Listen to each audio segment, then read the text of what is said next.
Coaching থেকে এসে আমি একটু স্কিন কেয়ার করলাম, আর স্কিন কেয়ারটা আমি প্রত্যেক দিনেই করি যেহেতু সকালবেলা।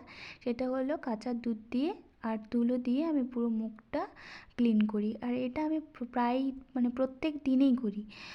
আর এটা আমার বেশ ভালো লাগে, কারণ অন্য কিছু এত হেনা তেনা আমার লাগাতে একদমই ভালো লাগে না, বিশেষ করে এই ঠান্ডার মধ্যে লাগাতে একদমই ভালো লাগে না। কারণ অন্য জিনিস লাগালে ঠান্ডা জল দিয়ে ধোয়া সে ব্যাপারটা থাকে, তো এই জন্যই আমি অন্য কিছু করি না।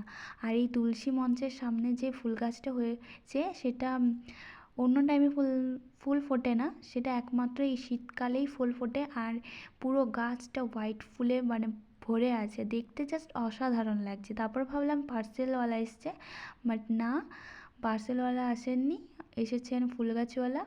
তো ফুল গাছ কাকু এসেছিলেন, তো ওনার কাছে ফুলের গাছ অর্ডার দিলেই উনি এনে দেন বাড়িতে। বাড়িতে প্রত্যেক বাড়িতে